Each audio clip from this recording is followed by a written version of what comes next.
Good morning, students. Today we will do thinking about language of chapter 4th.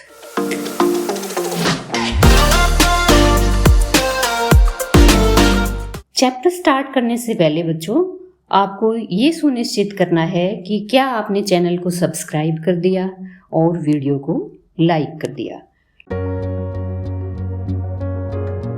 तो अब हम करेंगे first question. Look at the following words. Following words कौन से हैं?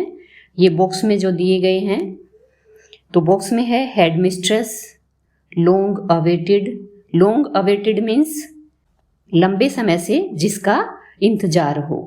Homework, notebook, stiff backed. Stiff backed होता है जिसका मजबूत तरीके से समर्थन किया गया हो। आउटबर्स्ट्स, विस्फोट। A sudden release of strong emotions. जब हमारे जो इमोशंस होते हैं वो स्ट्रांगली बाहर निकलते हैं, एकदम से बाहर आ जाते हैं, तो उसे हम कहेंगे outbursts. These words are compound words. अब आपने देखा है ये शब्द कंपाउंड वर्ड्स हैं। क्यों है? क्योंकि ये दो शब्दों से बने हैं। जैसे हेड मिस्ट्रेस में हेड और मिस्ट्रेस, और लॉन्ग अवेटेड में लॉन्ग एंड अवेटेड, होमवर्क में होम एंड वर्क। तो इसी तरह ये वर्ड्स हैं वो टू वर्ड से बने हैं। कंपाउंड वर्ड्स दो या दो से ज़्यादा शब्दों से बनते हैं। कंपाउंड वर्ड्स कैन बी, जो कंपाउंड वर्ड्स होते हैं वो क्या हो सकते हैं? नाउन्स हो सकते हैं, एडजेक्टिव्स हो सकते हैं, वर्ब्स हो सकते हैं। नाउन्स के एग्जाम्पल्स में है हेड मिस्ट्रेस, होमवर्क, नोटबुक, आउटबर्स्ट्स।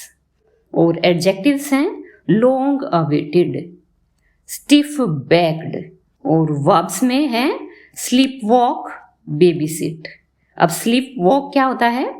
नींद में चलना, और बेबी सिट होता है look after a child when the parents are out.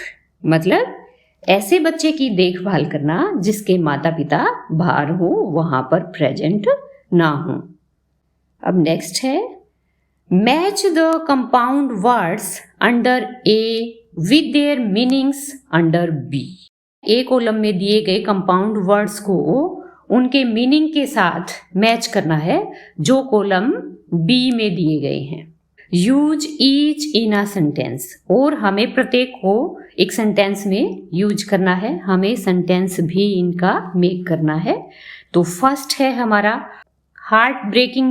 Heart breaking means very upsetting, या फिर हिंदी में हम कहेंगे हृदय विदारक, जिससे बहुत ज़्यादा दुख पहुंचता है। ऐसी घटना, ऐसी इवेंट जिससे हमारे दिल पर बहुत ठेस पहुंचती है, जिससे हमारा दिल बहुत ज़्यादा दुखी होता है। तो बी कॉलम में जो मीनिंग्स दिए गए हैं उनमें हम देखेंगे कि कौन सा इसके साथ मैच करेगा। ये मैच करेगा प्रोड्यूसिंग ग्रेट सैडनेस, तो इसको हम इसके साथ मैच करेंगे। सेकंड है होम सिक। होम सिक वो होता है बच्चों जो फैमिली से दूर रहता हो, तो उसको हम बोलते हैं होम सिक। तो ये आ जाएगा missing home and family very much. Next है blockhead. Blockhead means stupid, मूर्ख। तो ये मैच हो जाएगा an informal word which means a very stupid person. Next है लॉ अबाइडिंग, कानून को मानने वाला, कानून का पाबंद, जो लॉ को ओबे करता है उसको हम लॉ अबाइडिंग कहेंगे। तो ये आ जाएगा हमारा obeying and respecting the law. Next है overdo, to do excess. Excess में कुछ करना, ज्यादा करना, बहुत अधिक करना, तो उसको बोलेंगे ओवरडू। तो ये मैच हो जाएगा do something to an excessive degree. Next है डे ड्रीम, दीवा स्वप्न, फैंसीफुल थॉट्स। जो हम जागते हुए जो कोरे सपने लेते हैं, जो सच होने वाले नहीं होते हैं, उनको हम बोलते हैं डे ड्रीम। ख्याली पुलाव पकाना, इनका रियलिटी से कोई रिलेशन नहीं होता है तो इसको हम मैच करेंगे think about pleasant things, forgetting about the present. Next है ब्रेक डाउन, स्टॉप वर्किंग, खराब हो जाना, काम करना बंद कर देना, तो ये मैच हो जाएगा an occasion when vehicles machines stop working, ऐसा मौका जब कोई वाहन या मशीन काम करना बंद कर देता है तो उसको हम बोलते हैं ब्रेक डाउन। नेक्स्ट है आउटपुट, रिजल्ट, परिणाम, प्रोडक्शन, इसको हम मैच करेंगे something produced by a person, machine और ऑर्गेनाइजेशन, ऐसी चीज जो किसी एक व्यक्ति द्वारा, मशीन द्वारा या फिर किसी संगठन ने उत्पन्न की हो, पैदा की हो। इसको हम रिजल्ट भी कह सकते हैं। जब हम कोई काम करते हैं तो जो रिजल्ट आता है उसको हम आउटपुट बोलते हैं। नेक्स्ट है 2 पार्ट फ्रेजल वर्ब्स। अब फ्रेजल वर्ब्स क्या होती है बच्चों? अ phrasal verb is a verb followed by a preposition और एन एडवर्ब। एक फ्रेजल वर्ब वो होती है जो एक प्रेपोजिशन के साथ आए या फिर एक एडवर्ब के साथ आए, उसको हम फ्रेजल वर्ब कहेंगे। It's meaning is often different from the meanings of its parts. और इस फ्रेजल वर्ब का जो मीनिंग होता है वह इसमें जो वर्ड्स आते हैं उनसे अलग होता है। जैसे कोई मुहावरे के रूप में, जैसे मुहावरा कोई होता है, लोकोक्ति कोई होती है, उसका अलग ही मीनिंग निकलता है। इसी तरह से जो फ्रेजल वर्ब्स होते हैं उनका मीनिंग उनके पार्ट्स से अलग होता है। Compare the meanings of the verbs get on and run away in A and be below. हमें नीचे दिए गए ए पार्ट और बी पार्ट से वर्ब्स गेट ऑन और रन अवे के मीनिंग की तुलना करनी है। तो यहाँ पर ए पार्ट में है she got on at Agra when the bus stopped for breakfast. वह आगरा में बस में चढ़ी जब बस ब्रेकफास्ट के लिए रुकी थी। तो यहाँ पर गोट ऑन का मीनिंग चढ़ना है या आगे बढ़ना है, to move forward. And next, Dev Anand ran away from home when he was a teenager. Dev Anand घर से भागे जब वह टीनेजर थे। तो यहाँ पर रन अवे मीन्स क्या है बच्चों? भागना है। नेक्स्ट बी पार्ट में सेम वर्ब्स रहेंगी लेकिन उनका मीनिंग चेंज होगा, वो देखेंगे कैसे चेंज है। She is eager to get on in life। यहाँ पर जो get on है बच्चों, इसका मीनिंग यहाँ पर सक्सीड है, सफल होना। She is eager to get on in life। वह अपने जीवन में सफल होने के लिए उत्सुक है। नेक्स्ट है the visitors ran away with the match।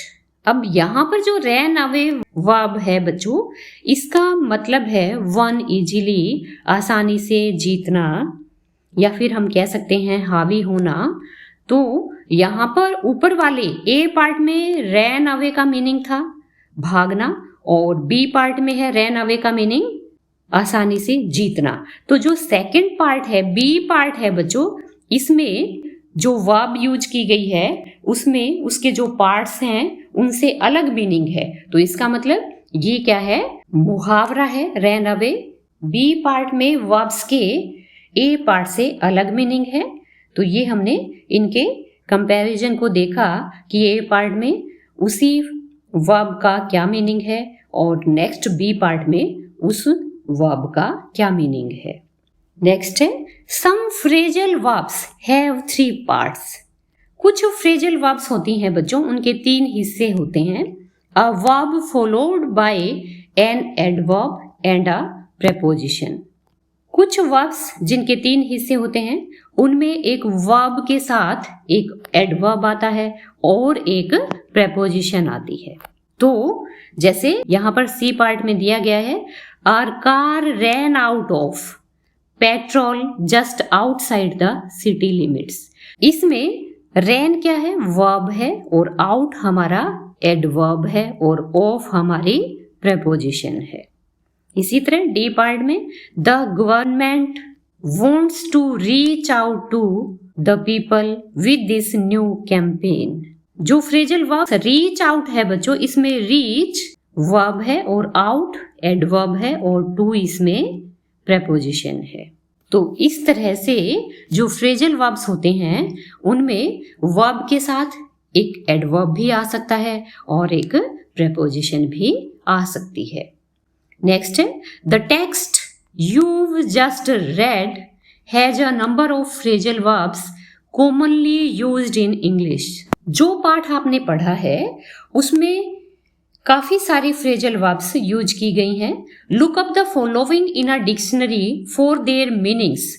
आपको उनके मीनिंग्स ढूंढने के लिए डिक्शनरी को में देखना होगा under the entry for the italicised word. तो फर्स्ट है यहाँ पर plunge in. Plunge in means dive in, means to start something with enthusiasm without any experience। जब हम बिना किसी एक्सपीरियंस के किसी काम में या कोई काम शुरू करते हैं तो उसको हम बोलेंगे plunge in। नेक्स्ट है second kept back। kept back means to restrict, to withhold, रोकना या फिर कह सकते हैं पिछड़ जाना। नेक्स्ट है third ramble on. Ramble on means to talk और राइट अनक्लियरली, स्पष्ट से ना बोलना और ना ही लिखना, मतलब कंफ्यूजिंग वे से बातें करना। और अगर हम लिख रहे हैं तो लिखने में भी वो क्या हो सकता है? कंफ्यूज्ड हो सकता है, कंफ्यूजिंग वे हो सकता है, असमंजस में एक तरह से हम कह सकते हैं। नेक्स्ट है fourth get along with. Gate along with मिलजुल कर रहना, हम इसको बोलेंगे be friendly. Second now find the sentences in the lesson that have the phrasal verbs given below. अब हमें लेसन में उन सेंटेंसेज को ढूंढना है जिनमें नीचे दिए गए फ्रेजल वर्ब्स हों। Match them with their meanings. उन्हें उनके मीनिंग के साथ मैच करो। You have already found out the meanings of some of them. आपने उनमें से कुछ के मीनिंग को पहले ही ढूंढ लिया है। Are their meanings the same as that of their parts. क्या उनका मीनिंग वही है जो उनके हिस्सों का है? मतलब जैसे 2 या 3 शब्द आते हैं एक फ्रेजल वर्ब में, तो क्या जो फ्रेजल वर्ब में जो वर्ड्स यूज किए गए हैं उन वर्ड्स का अलग अलग मीनिंग हम लेते हैं, तो क्या इकट्ठा उस फ्रेजल वर्ब का उन वर्ड्स के मीनिंग से मैच करता है? ये पूछा है।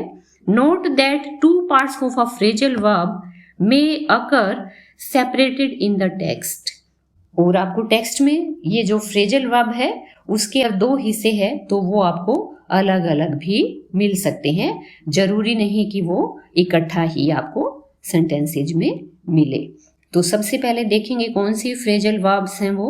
तो ये है plunge in, kept back, move up, ramble on, get along with, calm down, stay in, makeup for, hand in. Text में ढूंढेंगे कि कहाँ इनका यूज किया गया है और फिर इनके मीनिंग के साथ हम इनको मैच करेंगे। तो ये है ग्रीन कलर में जो सेंटेंस दिख रहा है उसमें ये हमारा फ्रेजल वर्ब कोई ना कोई आया है, तो उसको हम नोट करेंगे। I thought of this saying on one of those days when I was feeling a little depressed and was sitting at home with my chin in my hands, bored and listless, wondering whether to stay in और go out.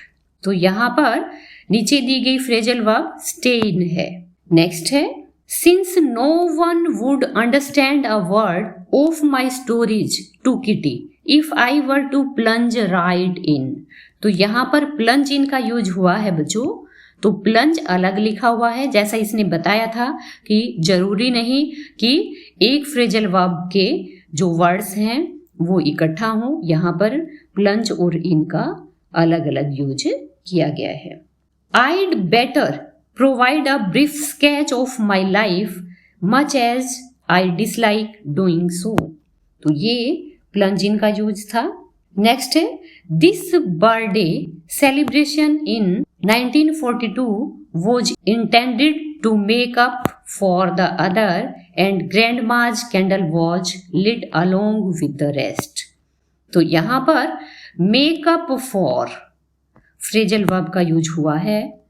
Next है the reason of course is the forthcoming meeting in which the teachers decide who will move up to the next form and who will be kept back।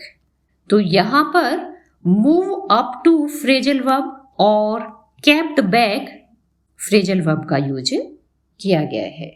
तो इसमें 2 phrasal verbs हैं। Next है I get along pretty well with all my teachers। तो यहाँ पर get along और with phrasal verb का use हुआ है। तो यहाँ पर get along साथ साथ है और with अलग से किया गया है। नेक्स्ट है anyone could ramble on and leave big spaces between the words, but the trick was to come up with convincing arguments to prove the necessity of talking। तो यहाँ पर ramble on फ्रेजल वर्ब का use हुआ है। Next है I handed it in and Mr. Kissing had nothing to complain about for 2 whole lessons। तो यहाँ पर handed in, hand in phrasal verb का यूज हुआ है। तो ये थे हमारे टेक्स्ट में फ्रेजल वर्ब्स। अब नेक्स्ट है इनको हमें इनके मीनिंग के साथ मैच करना है। तो प्लंज इन का मीनिंग मैं पहले ही बता चुकी हूँ बच्चों कि प्लंज इन मीन्स क्या होता है, डाइव इन, एकदम से किसी चीज को शुरू करना बिना किसी एक्सपीरियंस के। तो ये मैच हो जाएगा हमारा go straight to the topic. तो जब हम सीधा किसी टॉपिक पर जाते हैं तो उसको बोलेंगे प्लंज इन। नेक्स्ट है केप्ट बैक।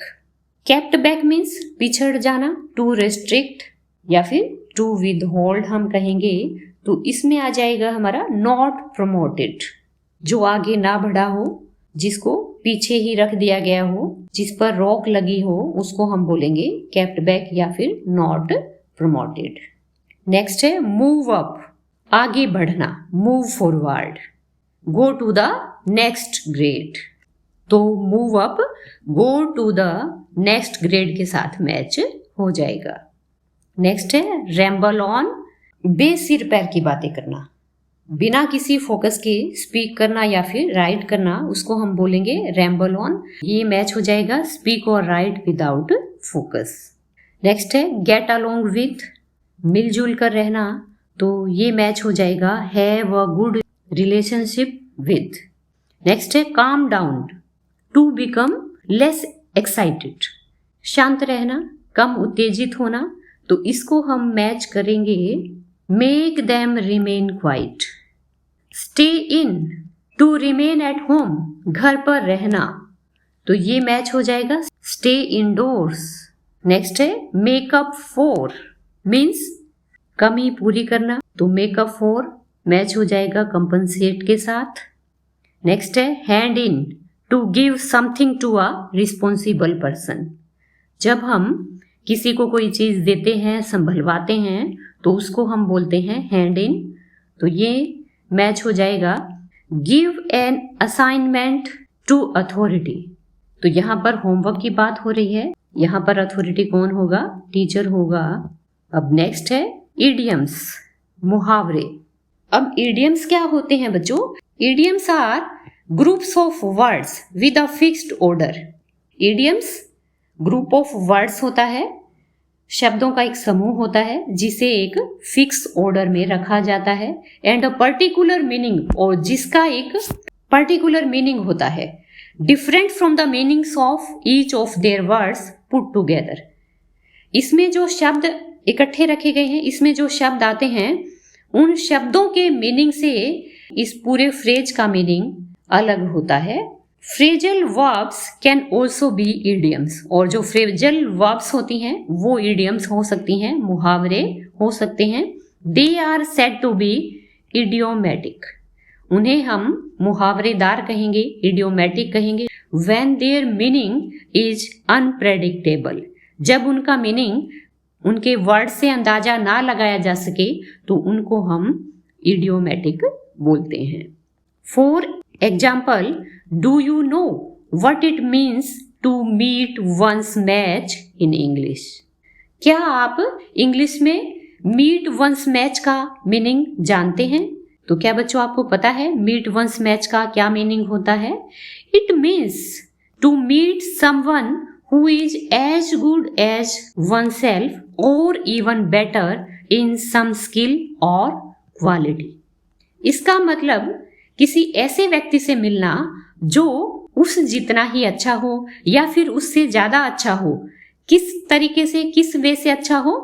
इन सम स्किल और क्वालिटी, किसी स्किल में या फिर क्वालिटी में उससे अच्छा हो या फिर उतना ही अच्छा हो, तब हम कहते हैं meet one's match. Do you know what it means to let the cat out of the bag? क्या आप let the cat out of the bag का मीनिंग जानते हैं? Can you guess? क्या आप अंदाजा लगा सकते हैं? तो बच्चों इसका मीनिंग होगा टू एक्सपोज सीक्रेट, रहस्य को खोलना, गुप्त बात को बताना। तो ये हो जाएगा इसका मीनिंग। थर्ड पार्ट का फर्स्ट क्वेश्चन है, here are a few sentences from the text which have idiomatic expressions. यहाँ पर टेक्स्ट से कुछ सेंटेंसेज लिए गए हैं जो मुहावरेदार भाव रखते हैं। Can you say what each means? क्या आप प्रत्येक का मतलब बता सकते हैं? You might want to consult our dictionary first. तो फर्स्ट है, our entire class is quaking in its boots. हमारी पूरी क्लास नर्वस है या फिर हम कह सकते हैं डर से कांप रही है। तो क्वेकिंग इन इट्स बूट्स बच्चों ये इडियोमेटिक एक्सप्रेशन है। तो इसका मीनिंग होता है shaking with fear and nervousness. तो इस पूरे का मीनिंग हो जाएगा our whole class is very nervous. हमारी पूरी क्लास बहुत नर्वस है। नेक्स्ट है, to until then we keep telling each other not to lose heart. तो यहाँ पर not to lose heart का मतलब है not to lose hope, उम्मीद ना छोड़ना। तो इस पूरे का मीनिंग हो जाएगा we keep consoling each other not to lose hope. अब नेक्स्ट है third, mister Kissing was annoyed with me for ages. तो यहाँ पर for ages बच्चों फ्रेजल वर्ब है, because I talked so much. तो मिस्टर किसिंग उससे नाराज थे क्योंकि वह बहुत ज्यादा बातें करती थी। तो यहाँ पर four edges for a long time, एक लंबे समय से। क्या कह रही है कि मिस्टर किसिंग मुझसे लंबे समय से नाराज थे क्योंकि मैं बहुत ज्यादा बातें करती थी। Next fourth, mister Kissing was trying to play a joke on me. श्रीमान किसिंग मेरा मजाक उड़ाने की कोशिश कर रहे थे। तो यहाँ पर a joke on me phrasal verb है और इसका मीनिंग होगा to make someone look ridiculous, किसी का मजाक उड़ाना। तो यहाँ पर ट्राइंग के लिए आया है with this ridiculous subject but I'd make sure the joke was on him. तो यहाँ पर the joke was on him का मीनिंग होगा his joke went to him, उसी का मजाक उसी पर पड़ गया। या फिर हम कह सकते हैं he was beat by her, वह उससे उसकी चतुराई से हार गया। अब नेक्स्ट है second, here are a few more idiomatic expressions that occur in the text. यहाँ पर कुछ और ज्यादा मुहावरेदार एक्सप्रेशंस दिए गए हैं जो टेक्स्ट में आए हैं। Try to use them in sentences of your own, और उन्हें आपको अपने सेंटेंसेज में यूज करना है। तो फर्स्ट है caught my eye. Caught my eye means क्या होता है? ड्रॉ अट्रैक्शन, ध्यान खींचना। तो यहाँ पर हम सेंटेंस में करेंगे her dress caught my eyes, उसकी ड्रेस ने मेरा ध्यान खींचा। नेक्स्ट है second, he'd had enough. Had enough means when you are unhappy with the situation and you want to stop it, देन हम क्या कहते हैं? Had enough. इसको हम सेंटेंस में यूज करेंगे he'd had enough of their quarreling. वह उनके झगड़े से काफी नाखुश था, परेशान था और उसे रोकना चाहता था। नेक्स्ट है third, laugh ourselves silly. laugh foolishly, मूर्खता से हंसना। इसको हम सेंटेंस में यूज करेंगे तो सेंटेंस में करेंगे we laughed ourselves silly on seeing a joker. Next है fourth, can't bring myself to means can't prepare myself for a thing or for a job. जब हम खुद को किसी काम के लिए या किसी चीज के लिए तैयार नहीं कर पाते हैं तब हम बोलते हैं can't bring myself to. तो हम सेंटेंस में करेंगे I can't bring myself to speak on this. मैं इस पर बोलने के लिए खुद को तैयार नहीं कर सकता हूं। तो ये थे हमारे कुछ इडियोमैटिक एक्सप्रेशंस के सेंटेंसेज। नेक्स्ट है do you know how to use a dictionary to find out the meanings of idiomatic expressions. क्या आप जानते हैं कि डिक्शनरी में आपको इडियोमैटिक एक्सप्रेशंस को ढूंढने के लिए कैसे ढूंढना है। Take for example the expression caught my eye. यहां पर हम एग्जाम्पल के लिए एक्सप्रेशन कोट माई आई को लेते हैं इन द स्टोरी, जो कहानी में आया है, where under which word would you look for it in the dictionary. तो इसके लिए आप डिक्शनरी में किस वर्ड से ढूंढोगे, कहां पर ढूंढोगे, कैसे ढूंढोगे, ये आपसे पूछा है। तो इसके लिए फिर इसने आगे बताया है look for it under the first word. सबसे पहले आपको इसका फर्स्ट वर्ड ढूंढना है। But if the first word is a grammatical word, लेकिन यदि पहला शब्द ग्रामेटिकल वर्ड हो, लाइक जैसे अ, द, फॉर एटसेट्रा, तो जैसे ए है, द है या फॉर है, ये ग्रामेटिकल वर्ड है। या फिर हम कह सकते हैं आर्टिकल हो या प्रेपोजिशन हो, तो उनसे हमें इडियोमैटिक एक्सप्रेशन का मीनिंग नहीं ढूंढना है। तब हमें क्या करना है, then take the next word, तब हमें अगला शब्द लेना है। That is look for the first meaningful word in the expression. तब हमें उस एक्सप्रेशन में मीनिंगफुल वर्ड ढूंढना है कि कौन सा मीनिंगफुल वर्ड है, उसी से हमें डिक्शनरी में उसका मीनिंग फाइंड आउट करना है। In our example it is the word caught. जो हमने एग्जाम्पल कोट माई आई लिया है उसमें मीनिंगफुल वर्ड होगा caught. But you won't find caught in the dictionary. परंतु डिक्शनरी में आपको कोट वर्ड नहीं मिलेगा, क्योंकि ये पास्ट फॉर्म है किसकी, कैच की। तो आपको क्या ढूंढना पड़ेगा, कैच वर्ड ढूंढना पड़ेगा, because it is the past tense of catch. You will find caught listed under catch. आपको कैच से कोट वर्ड को ढूंढना पड़ेगा। So you must look under catch for the expression caught my eye. तो आपको coat my I expression ढूंढने के लिए कैच वर्ड से डिक्शनरी में ढूंढना होगा। Which other expressions with catch are listed in your dictionary. तो ये आपसे पूछ रहा है आपकी डिक्शनरी में कैच वर्ड के साथ और कौन कौन से एक्सप्रेशंस दिए गए हैं और कौन कौन से मीनिंग्स दिए गए हैं, भाव दिए गए हैं। Note that a dictionary entry usually first gives the meanings of the word itself. Dictionary में बच्चों सबसे पहले सामान्यतया खुद वर्ड का मीनिंग दिया गया होता है and then gives a list of idiomatic expressions using that word. और फिर उस शब्द से, उस वर्ड से रिलेटेड मुहावरों का मीनिंग हमें मिलेगा, इडियोमैटिक एक्सप्रेशन हमें मिलेगा। For example study this partial entry for the noun I. Example के लिए यहाँ पर आई नाउन दिया गया है from the Oxford advanced learners dictionary 2005। Dictionary में जो आई वर्ड का मीनिंग दिया हुआ है उसका कुछ अंश यहाँ पर देखेंगे, पार्शियल एंट्री हम यहाँ पर देखेंगे। आई नाउन है, पार्ट ऑफ बॉडी है, either of the two organs on the face that you see with. The suspect has dark hair and green eyes. तो यहाँ पर इस आई वर्ड को सेंटेंस में यूज किया गया है। एबिलिटी टू सी, देखने की योग्यता, the ability to see. A surgeon needs a good eye and a steady hand. एक सर्जन को एक अच्छी नजर चाहिए और एक दृढ़ हाथ चाहिए। सिर्फ एक ही मीनिंग नहीं होता है डिक्शनरी में बच्चों, ये बात हमें ध्यान रखनी है। एक वर्ड के कई मीनिंग्स दिए हुए होते हैं, तो ये अलग अलग मीनिंग है आई वर्ड के। नेक्स्ट मीनिंग है वे ऑफ सीइंग, देखने का ढंग।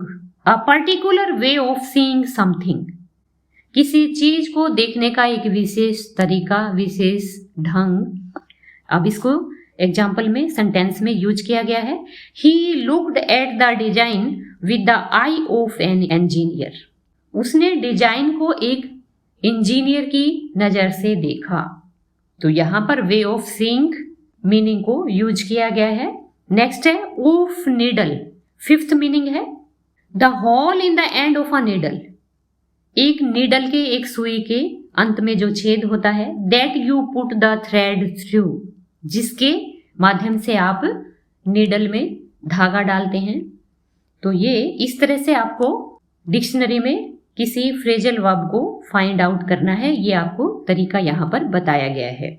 Idioms be all eyes to be watching somebody something carefully.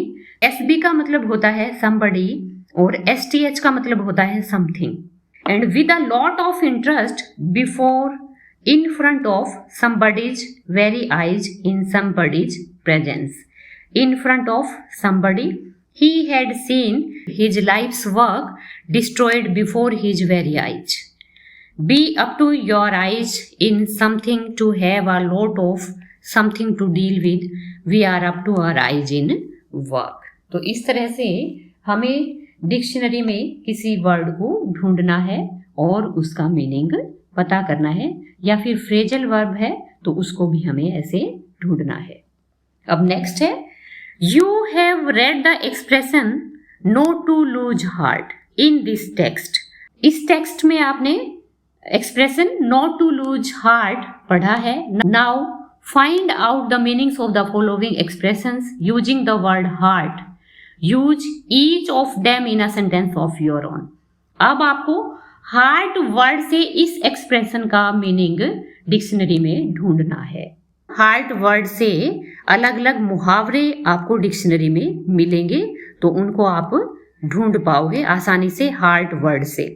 तो फर्स्ट है ब्रेक समबडीज हार्ट, किसी का दिल तोड़ना, किसी को दुख देना, ये हो जाएगा। तो इसका सेंटेंस मेक करेंगे हम। He broke the heart of his friends. उसने अपने दोस्तों का दिल तोड़ा या अपने दोस्तों का दिल चूर चूर कर दिया। नेक्स्ट है क्लोज डियर टू हार्ट। यहाँ पर क्लोज भी आ सकता है या फिर डियर भी आ सकता है, दोनों का मीनिंग एक ही रहेगा।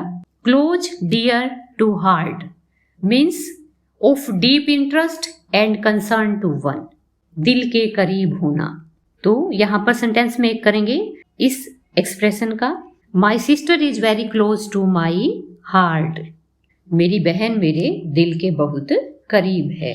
नेक्स्ट है third from the bottom of your heart, दिल की गहराई से, या फिर आप कह सकते हैं with sincere feelings.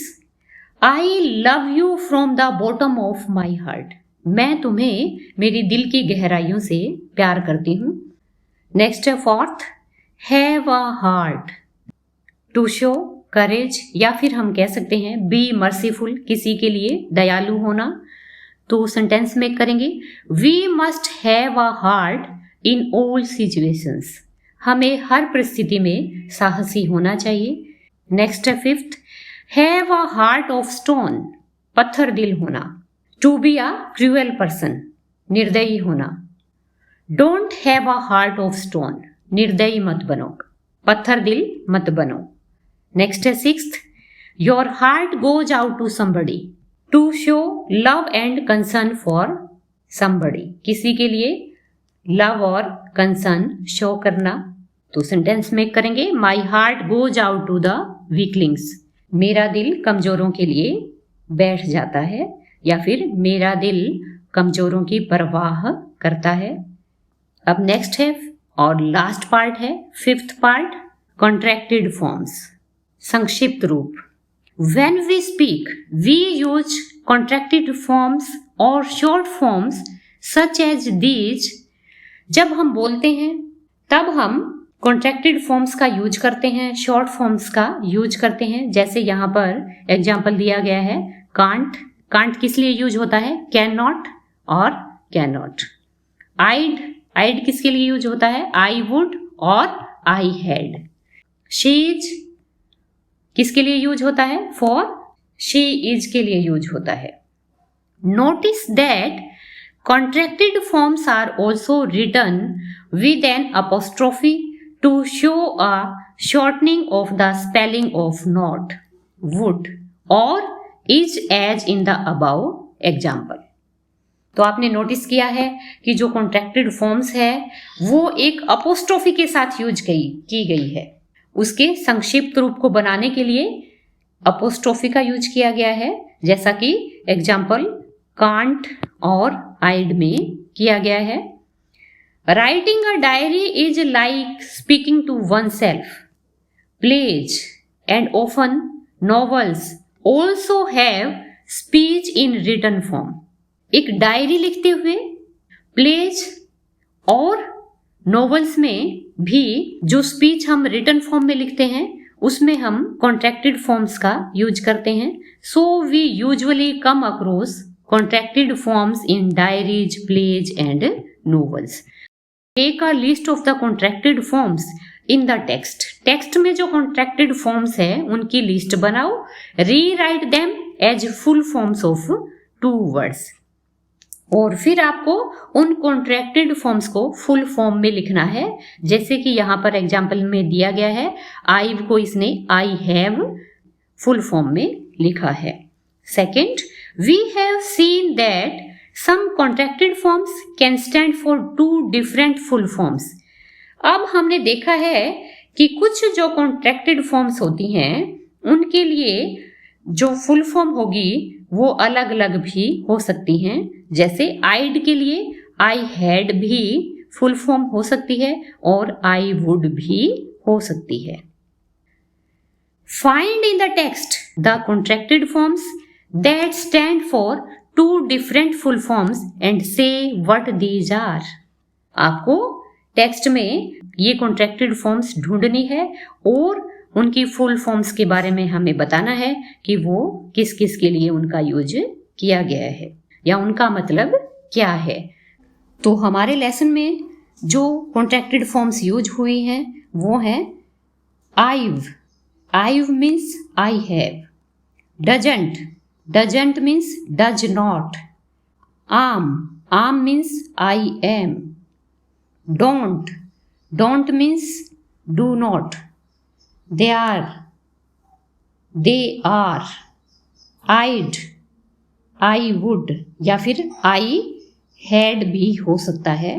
Who'll, who will, you are, will, we will, haven't, have not, whose, who is।